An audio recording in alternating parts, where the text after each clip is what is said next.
Hello and welcome to Journalist Hangout UK, the show where we discuss issues both African and worldwide which are affecting the continent. And we look at how these issues are seen at home and in the African diaspora. I'm Priscilla Nwikpo and I'm pleased to welcome our panel. Vuyiswa Ngqobongwana, broadcaster. Thamsanqa Zhou, journalist and broadcaster. Lanre Akinola, editor of African Business, and joining us by Skype from Lagos is Lape Banjo, political and current affairs analyst. So, Lape, I'm going to come to you first and foremost. We're discussing the insecurity situation in Nigeria. I've just returned from Lagos. Whilst I was there, unfortunately, there were more killings that took place in Benue State. Can you give us a little update on where we're at now on that particular situation? Sure. The killings are incessant at the moment. And the main issue and the general kind of feeling at home is that the lack of political apathy from President Buhari. And that's mainly because of he hasn't been to visit any of the victims in the recent times. And more importantly, it's now evolving into a more religious and ethnic issue, particularly with the most recent killing in Benue State, which has actually killed a priest and about 16 catechists. So at the moment, there's a lot of religious tensions. There's a lot of ethnic tensions as well. The general elections are nearing. And President Muhammadu Buhari is not exactly concerned about scoring, political points. He's more about dealing with the issue. And he's done this in the past. There was a Maita to Sin uprising back in the 80s that he dealt with quite effectively. And again, more recently, the Boko Haram insurgency in the north and eastern part of Nigeria, which was almost quelled by his government. I mean, you say that, you tell us that, Lape, but, we've had, for instance, Senator Shehu Sani describing President Buhari's attitude towards, and he's a member of the APC government, and he describes his attitude towards the killings, especially in the northeast, as the president using deodorant to deal with it. So that would suggest that he's quite weak in handling that. That's absolutely correct. I mean, apart from the fact that he's aging at the moment and his political strategies are a lot more weaker than previously, I would agree that it's very weak, and he actually isn't dealing with the problem. He's more or less, giving orders from above, but not actually dealing with what's actually going on ground. There hasn't been any kind of direct action to what's happening in Benue State, and I would describe them as not even as a deodorant, as Shehu Sani says. I would say more of massacres. I mean, it's on a daily basis, and it's people that are being killed for no reason at all, actually.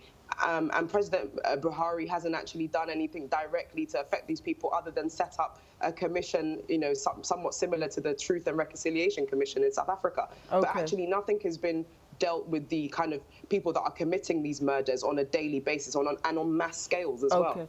Thank you for that, Lape. We're going to come back to you in a moment. But let me come to you now, Tam.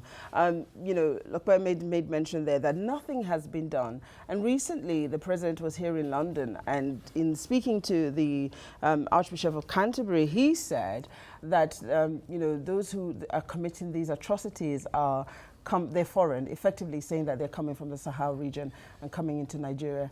But, that being the case, he still doesn't appear to be firm on dealing with them. Yeah, I think working as a journalist who works in Nigeria most of the time, I worry about what Lape, my sister, is saying. If the view or the perception in Nigeria itself is that nothing is being done, then I get worried about how the government is communicating, because there is a committee, the NEC, that was set up by President Buhari, that is chaired and led by the Vice President, Professor Banjo. And just within the last few hours, they've actually banned headsmen from actually operating within these areas, mainly 5 states, Taraba, Benue, you're talking about Plateau State, Kaduna. And then they say that there is the SADC protocol. It's not a Nigerian problem, because some of those headmen are actually coming from other countries within the region. And what they said is they are going to put what they call wrenches so that these families who are moving around, creating this conflict between communities, can actually be in particular ranches where the security can be guaranteed to others, and also provision can be made for their children to be in school, medical facilities, all these other things. So I worry that all these efforts, and President Buhari, by the way, has been to most of these states. He was actually being It was only blamed. after a public Yeah, outcry. but He I didn't, mean, it wouldn't be correct to say he has not been. No, to but these it was places. after a public outcry. It wasn't because it was an immediate action, you know, after it happened. But he went, albeit on a red carpet, as some Nigerians are concerned about. But let me come to you, Vuyiswa. You know, time is saying there that something is being done, but I think this is the first time that we're really seeing, witnessing them. They used to walk about with sticks. Yeah. Now it's AK-47s. Yeah. So, you know, do you agree with Tam that a lot is being done, or is it, you know, coming a little late in the day? Well, it's hard for me to assess exactly how much is being done, but the PR initiative by the president has obviously seduced you and convinced you. But certainly the evidence on the ground is that for ordinary Nigerians, it's not good enough. And like you said, Priscilla, this is something that's been bubbling for half a century, longer than a lot of the audience watching have been alive. So it's time for Nigeria to start putting its house in order, starting from the foundation. This is a foundational problem, and whatever initiative the president takes, puts in place, which I applaud, it's only ever going to deal with the top layer of the problem. Lanre, let me come to you. You know, is this issue being politicized more so than it is being dealt with as a human issue? Because really that's what it should be. Yeah, look, just to pick up on where Vuyiswa left off, it's a long-term problem, so it needs a long-term solution as well. So it's not just about, like, obviously there is need for immediate action because people are being gunned down, but ultimately we need a long-term solution. Yes, politicization for me, I think, is a real concern here.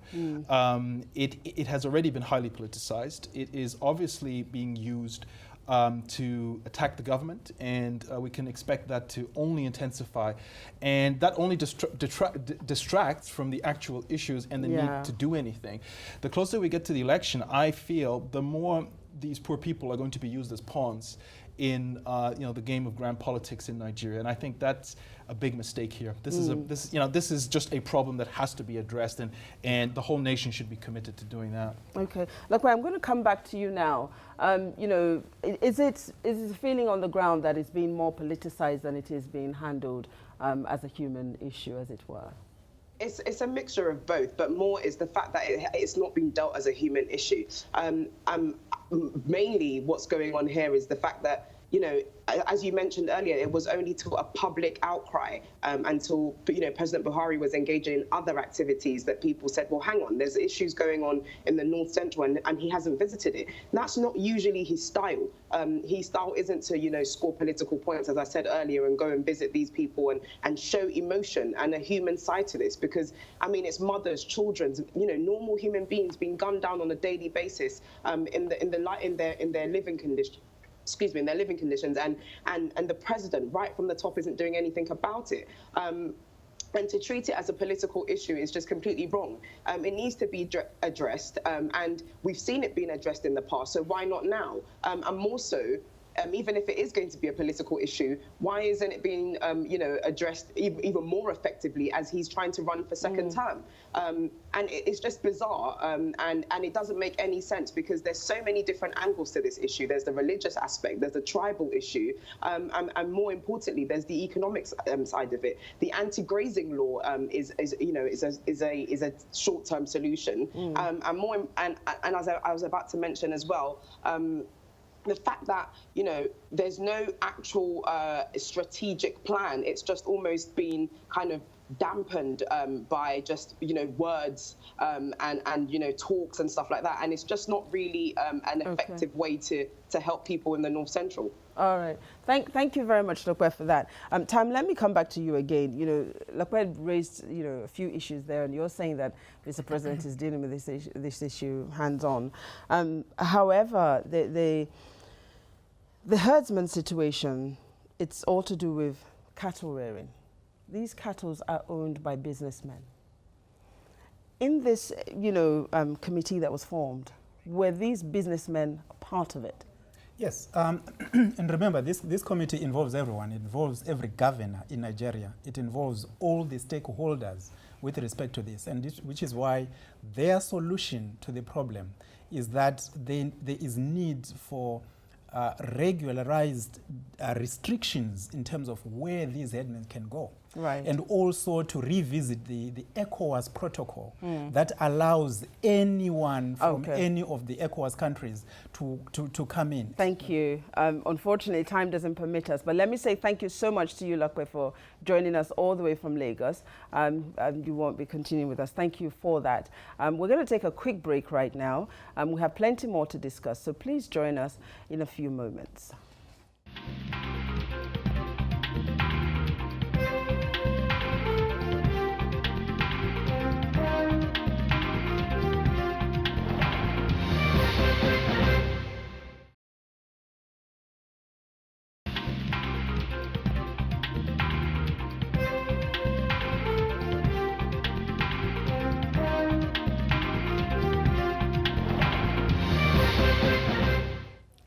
Hello and welcome back to Journalist Hangout UK. I'm Priscilla Nwikpo and I'm pleased to welcome back our panel, Vuyiswa Ngqobongwana, Thamsanqa Zhou and Lanre Akinola.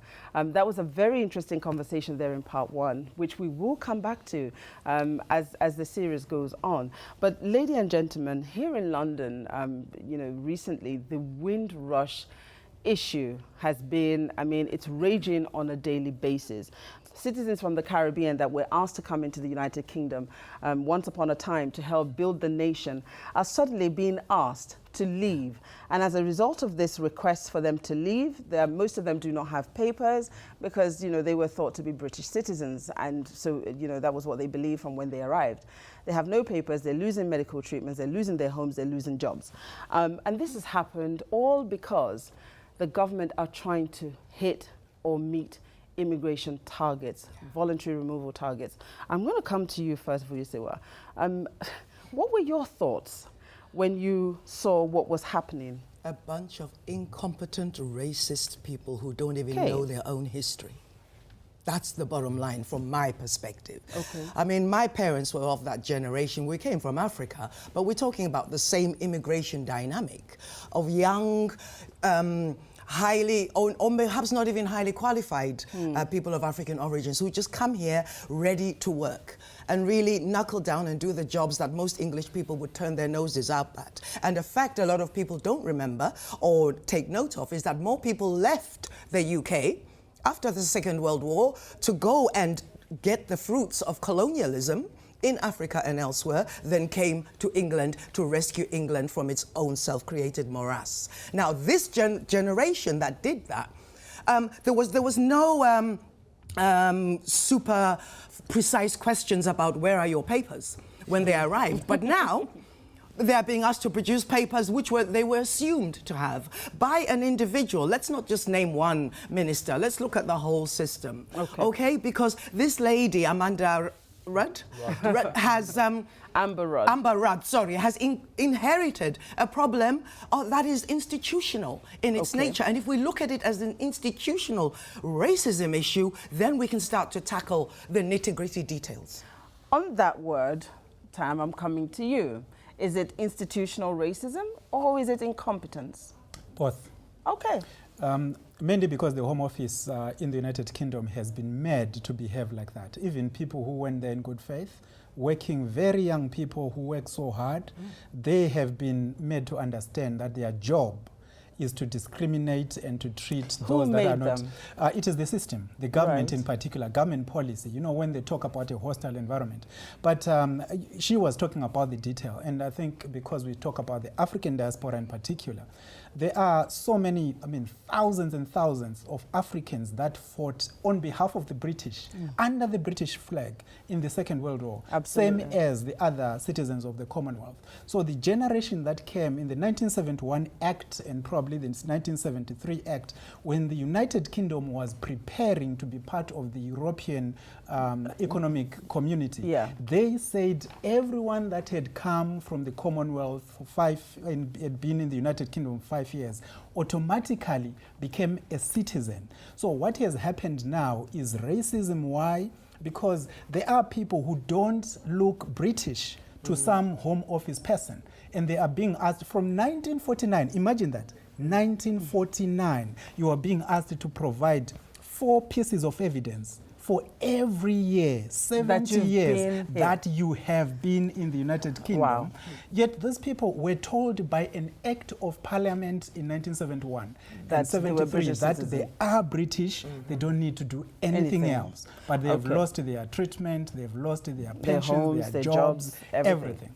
Okay, so, I mean, Lanre, should the press, the British press, be taking some responsibility for what we are seeing today? You're smiling. Because for decades, we don't have enough time for me to respond to that question. Okay, so in the little time that we have... Also, I don't think it will be acceptable for the audience what I say about the British press. So I'll stick with the Home Office. I need to know, because for decades, we've had the British press. It's been headlined, you know, week after week, day after day. So what I'll say is you can't papers. just point the finger at the press here. What's happening at the moment is and I'm going to sort of be a bit contrarian here, is actually a symptom of success for the government, because this is what the government is trying to achieve. So they are trying to achieve it because they believe it's what the nation wants. There's drama, and you know, people are shouting and this and that. But I suspect behind closed doors that they're not particularly concerned. You know, explicitly, publicly, openly, this government has announced that it wants to, or has declared it wants to create a hostile environment for immigrants. It is succeeding in doing that. This is a great illustration of that. Now, it should be a national embarrassment. It ought to be considered outrageous. Fact is, this is success for the government, but that tells you everything you need to know about this government. Tam, you made mention there that, you know, those that work within the Home Office have been made to behave in this way. They've been made to act in a discriminative manner. But we cannot ignore the fact that for decades, newspaper headlines have suggested that immigration have cost this country so much more, that immigrants are taking out of the system, that immigrants are not contributing. We've seen that. So who then can we say is responsible for this? Because something would have informed the behavior. Why would we have an act of parliament that says 1 minute you're fine and then the next minute we're burning up or destroying documents that you know, gives people their rights? The media, where you have free press, the media will say what they want, but it is up to the government to do the right thing. And the government has chosen to do the wrong thing in this particular instance, probably deliberately, whatever they were trying to achieve. Remember, there are a lot of Asians that came from Uganda, from Tanzania, from Kenya, that were affected by the same act of parliament. But there is no Home Office person who is actually literally stopping them on the streets. What we saw were predominantly people that came from the Caribbean, who came first actually, which is why it's called the Windrush. The Windrush being the mode of transport they used way back in the 40s. Now, what the biggest problem that you have is, if you are being told at point of joining the Home Office that you have targets to meet, that you have to make sure that people that mustn't belong here. There was one Australian girl that spoke very well, who is now a British citizen. And she said last night that she finds it embarrassing that if you are white from Australia or Canada, you are given a free pass through Heathrow. Absolutely. And if you are from any other Commonwealth country and you don't look white, the Home Office treats you differently. Which is so this is where the biggest problem is. The perception by government, the people behind the policy, the Prime Minister in particular, was that this is what the British people want. But it might well be that's not what the British people want. Okay. I'm coming back to you, Vuyiswa, because, you know, you made mention earlier about institutionalized racism. Yes. We've heard this word, especially within the Metropolitan Police. And most people in Britain will think or believe that it's been dealt with. But, you know, listening to Tam, and of course you suggested it earlier, it appears that it's still raging, not just within the police, but in everywhere. Okay. Absolutely everywhere. That's why it's called institutionalized racism. There are numerous layers. And if you only extract one tiny layer and discuss it in isolation, it doesn't really assist. But if you keep using the word institutionalized racism and explaining that they are all interconnected. The newspaper editors who are pressurized to put out the negative headline, you know, the Home Office staff who have mortgages to pay, have to keep their jobs, must meet those targets. So they're all linked together, down to that ignorant minister who is now being scapegoated effectively. Why are we calling her institutional, ignorant? I say ignorant in the sense that they did not have the background knowledge. And I mean a proper definition of ignorance as opposed to an insult. Right. But, you know, Literally she did not have the background knowledge to know what the impact of the decision that she was rubber stamping would have. And now that it's come up, everyone is just watching her going, this was done before her time. I'll give her that. Yeah. But Lanre, coming to you, the chairman of the CBI says that this is bad for inward investment. And he's right, or she. I don't know if it's a lady or a man. I think it's a he. Well, whoever it is absolutely correct, because it's 2018.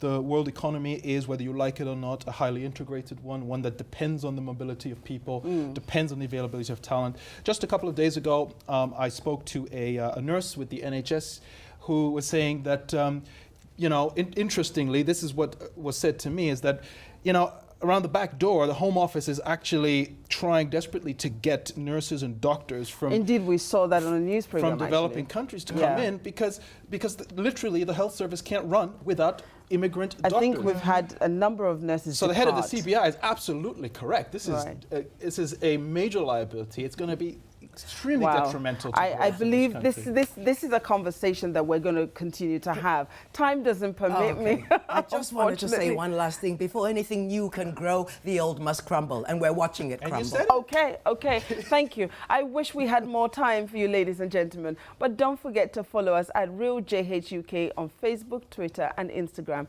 I'm Priscilla Nwikpo, and from the entire team here in London, goodbye and thank you for watching JHUK.